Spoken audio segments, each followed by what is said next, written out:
Now we have probably 50 or 75 ailments that are particularly strong in the case of older people today, or develop suddenly and unexpectedly in those of middle life. We suddenly find that people are cut down for no reason that we can see. They haven't done anything wrong. Maybe they spent a couple of nights a week in the bar or something, but they never did anything really wrong. Only 5 packs of cigarettes a day, which everybody does, and they all look innocent. Yet these very same people know perfectly well what they are doing, but they're not admitting it to themselves, and they're not admitting it to anybody else. So they're going into stress and tension.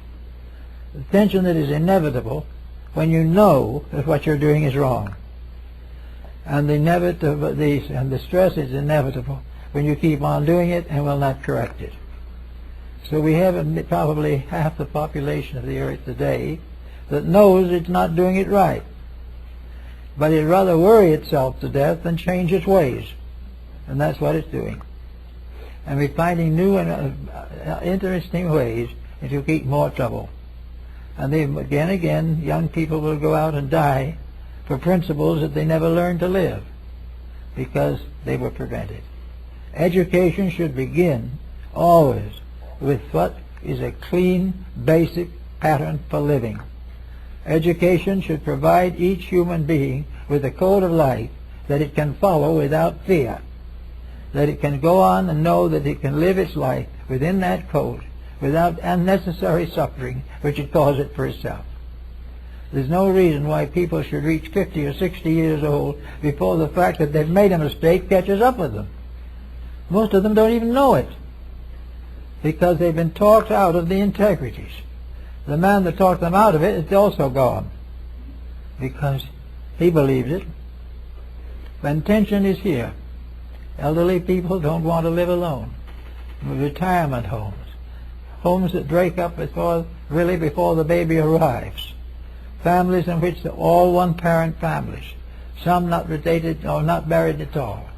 Individuals living by any system that they can think of, or that appears to be most convenient, regardless of whether it is correct or not. Well, between now and the end of the next century, this condition has to change, and it will change. The stars in their courses have so stated. There cannot be a continuation of destruction without destruction effectively destroying that which it attacks. It has to be changed. We have to have a new way of living. We have to have concepts of how to build a future so that we don't have to work on this stress-tension pattern. Nations should not have stress. If they didn't have stress, they wouldn't need armament, because armament is fear of a stronger enemy. And no matter how strong the individual is, there's always a danger that somebody else will get an extra gun. We know that at the present time, nations are already plotting how they're going to destroy each other. And this for human beings who have come up through mere thousands and millions of years of evolution to spend their own lives thinking about destroying each other is really pretty poor stuff. Something nobody has a right to be very proud of. What we really need is simply honest thinking. Thinking it can be done by a 10-year-old child. Thinking it can be done in the backyard with a pet hen or a pet rabbit. Things that are so obvious and so real and so inevitable that there's no question about them. And because they are not questionable, no one asks about them. Because they probably realize that they get the straight answer. But if they did, that straight answer would disillusion somebody about something that they're doing every day. So we got sick people. We got people with hospital bills that are much too big. We have a world that has all kinds of knowledge and everything of that kind, and still we have difficulty in breaking the minimum age limit.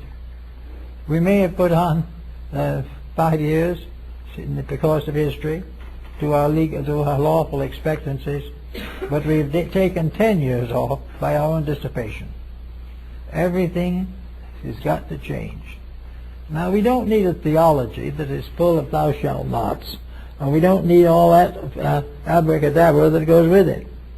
What we know is we need to do is to relate the fact that a natural universe, a universe of stars and galaxies, this tremendous space manifestation that we know, is not something that was created out of nothing. The tremendous pattern of things that we can see reveals to the ultimate knowable or discernible limit absolute law, absolute integrity, and absolute manifestation. Whatever it is, it's lawful, it's reasonable, and it's right. It always has been.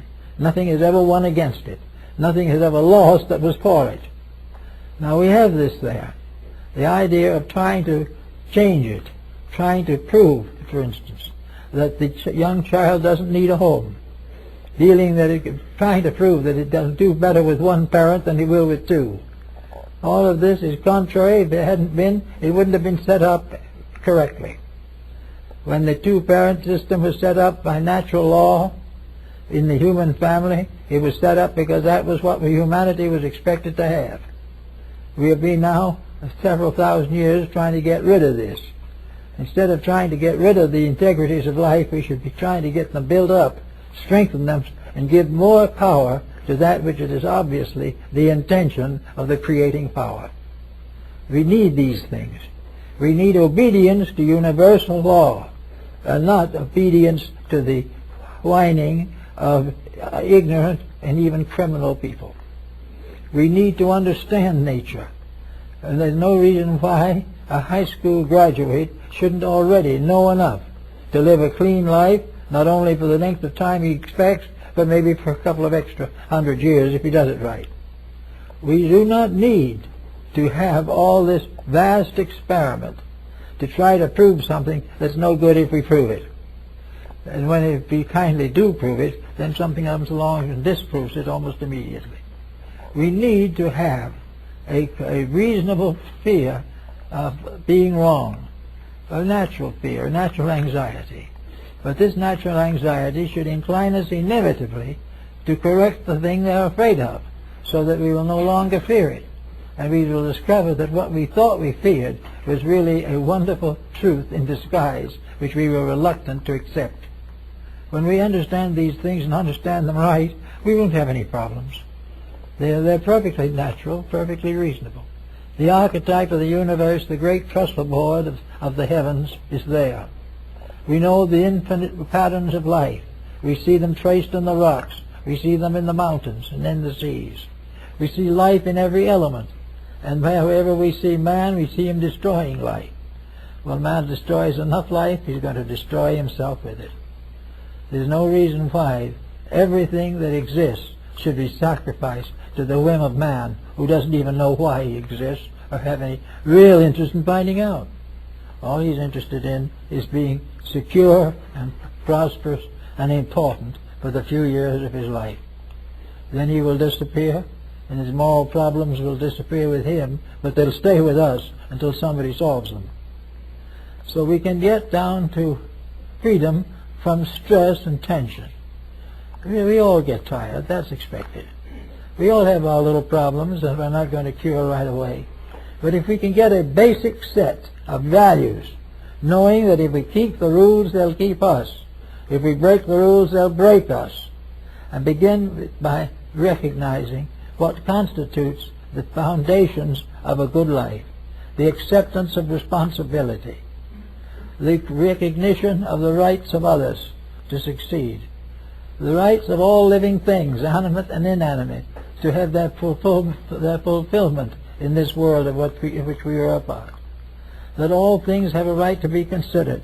The flowers of the field are not there simply to be burned. The trees are not there simply to be chopped down. The animals are not there simply to be slaughtered. All these things have to be corrected and put in their proper relations.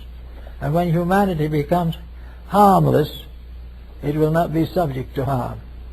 When it becomes aware of the values of life and the principles that it should understand and nourish and protect, it will have a peaceful existence. There is no reason why the human family should not be the brightest and noblest things on the planet at this particular time, and that all other forms of life should gather around it, as children gather around the parents, that all the animals and birds and everything in the world would find its place in a world where everything is thoughtful of everything else. This is perfectly possible. We have every reason for it. Most dietitians and nutritionists can prove conclusively that's what we should do. We don't do it. We would much rather pay $15 for a steak and see the animal slaughtered. All these things have to change. And when they do change, stress will change. There's not going to be all this fear and worry and anxiety. We're not going to worry about our stomachs or our delinquent children. We're not going to hope that perhaps we live out our full life and not be destroyed by a war that would just tear down everything that we have. We do not know the mysteries of earthquakes and storms, but in some way the ancients knew that they were sent because of need. One way of reminding the individual that he is not essential in his present condition is that he is removable. If he was right, he would not be removable. He would not be removed. But where he does nothing but cause trouble, he is impartial of good or wrong. He is therefore capable of being expended. So there will be better times coming. But I've noticed in the papers and things recently, the last year or two particularly, more and more people are becoming aware of this. The time is now coming more and more when we're beginning to think, and they're beginning to think of how to do this right. Get it right from the beginning. And of course, average persons can't do anything very big and colossal about all this. They're not supposed to. Life is not going to be saved by a few colossal people. It is going to be saved when average persons are ruled by their hearts, live according to their dreams and hopes, are kind to each other, worship truth and good, and devote the unfoldment of their lives to mutual service and cooperation. When we have that type of thing, we'll have a good world. And we don't have to have specials tell us about it. It takes years and years and great big 50 textbooks at 500 pages each to tell us how to do it wrong. When to do it right, we have to sit down and just either open the Bible to the Sermon on the Mount, or simply quietly realize the need for the fatherhood of God and the brotherhood of man. That if we live right, all these elaborate remedies are unnecessary. And the proof being that the false remedies never have cured anything. And wherever the true remedies have been applied even temporarily, they have made great contributions to permanent progress. After the wars of the present century, after the tremendous sorrow and tragedy of probably 50 wars at one time in some places, we should realize that we are coming to the time when all this is stupid. There is no need of good people going out and killing each other, simply over the fact that some dictator wants the territory. So, goodness, kindness, these things start at home. If you say you're under stress or tension, try forgiving an enemy, try being kind to someone you have neglected, try doing a service to someone in need, and try bringing a little light of understanding and insight to your children and their children's children. Do the things that are right in a little way, and a heap of little things done right may become the mountain of salvation. We are definitely at a division of the way. We must either go of our own accord, joyously, to the better things of life, or else we must go suffering from the penalties of our own mistakes. It is much better to go gloriously than forlornly. And the forlornness will not be due to nature or natural law, but to our own selfishness. We have a perfect right to hope, to have as good a life, good a world, good opportunities as we are willing to earn. And we can start earning already. Most people have earned a little already. Just build on the little you got started with and keep it going. And by the time this great emergency arises, you probably will be very comfortable, very well set, and doing what you should have done all the time anyway. That's about the best we can do about it at the moment. Thank you.